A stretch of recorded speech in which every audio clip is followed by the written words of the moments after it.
Welcome to day one of learning to cross stitch. So first thing we're gonna do is very basic. So I've already put this on the hoop. I didn't record that. So I do know how to put the thread in the needle. So this is one of the little tools that came with the kit. I do recommend having this. This is called the needle threader. And so what you're gonna do is you're gonna put it through, I don't know how well you're gonna be able to pick out some of this. You're gonna put it through the little eye of the needle. And then once it's through, you're gonna take your end of your thread and put it through that part. And then basically you just kind of pull it back through and it's gonna pull your thread through the needle. So my needle's now threaded.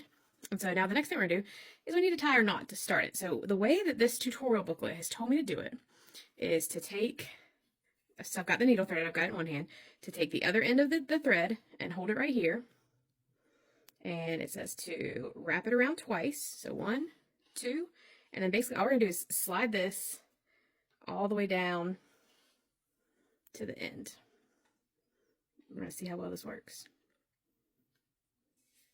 Actually, not too bad. So now we have our needle. So now I'm going to go make sure I've got how to do the cross stitch right, because that's what we're going to do today. So I'll be back in just a minute. All right, guys, for the remainder of this, so we're going to do the cross stitch here.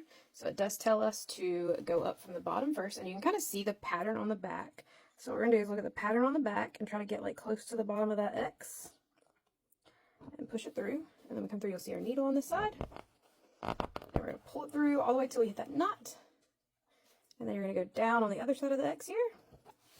We'll pull it through on the back. Okay, and then you're going to go up on the bottom part of the X. And we can flip it over if you needed to. We can kind of poke the needle around and see where we need to go. And then down right here. And then what we're going to do is next we're going to go through the rest of the stitches. And I'll kind of fast forward through that because we're going to do the exact same pattern on the rest of the stitches.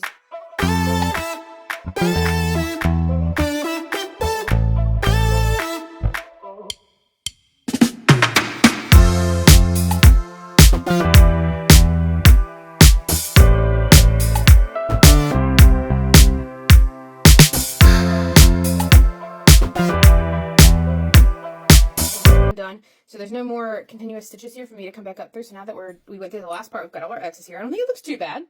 We're going to come over to the back. So this is how we end a stitch, okay? So it tells you to, at least, okay, according to this kit. Now, you could tell me if there's an easier way to do it. So basically what it's telling me to do is to make a knot. Like you're going to tie a knot here. So we're going to do like that. But it says don't tie it all the way. So basically what it's telling me to do now is to put the needle, the tip of the needle right there where I came out, and then to use the thread to tie down like so. So that way the knot's as close as it can be to the bottom there. And then basically we're going to do a little snip just a little bit away from the canvas and we're done. So there was our first cross stitch of the day. Thanks, guys.